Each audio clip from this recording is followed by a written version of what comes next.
was ruled a homicide by a medical examiner. Investigators saying they were waiting on the report to determine whether or not it was the chokehold that killed Neely, but no charges have been filed yet against the 24-year-old passenger who put Neely in that headlock. For more on this homicide ruling, I'm joined now by Dermot Shea, former commissioner for the NYPD and an NBC News law enforcement analyst, and Charlton D'Souza. He's the founding president of Passengers United, a New York City volunteer organization advocating for equity and safety in the city's public transportation. We should say the 24-year-old who put that, I didn't know what to call him, the person who was sort of threatening other passengers, if you will, at least according to a witness, in the chokehold, was trying to restrain him.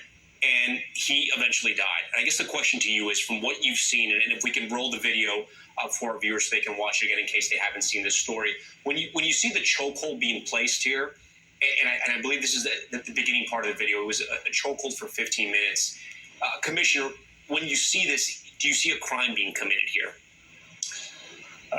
What I want to see is what happened before, and I think that is really what the district attorney and the detectives will be dealing with as they interview every single person on that car. What was said before? How did people feel? What people threatened?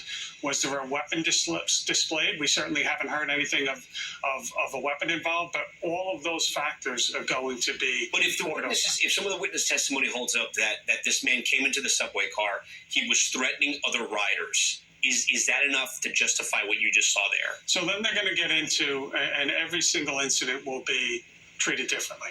In this particular one, with what I see on that video, they'll get into what was the intent of the ex-Marine. What is reasonable under the circumstances? What would a reasonable person have felt when that other individual came into the car? And is this a reasonable, depending on what he says? Remember, he has not made statements from what we've heard. And there have been no criminal charges. We don't really even know if there's a criminal investigation currently ongoing. What we know is that there's this videos out there. It's been declared a homicide, and it's being politicized in a major way. I would say that in an incident like this, where there's a loss of life, detectives will respond in every case. They'll confer with the district attorney, and then they'll make. And you think those conversations are happening now? Oh, they happened instantaneously. Yeah. And then there'll be a determination should criminal charges proceed. I think the prudent thing is what is happening in this case. Charlotte, what bothers you about the video? Obviously, it would have been nice if there were cameras in that subway car. I know the MT is getting the cameras now. It's going to take a few years for them to be installed. Right. Obviously, like the police commissioner said, we don't know what happened in the moments before that video started recording. But I will say this, if, according to what they're saying, 15 minutes, if he was choked for 15 minutes, that seems excessive to you. That's excessive.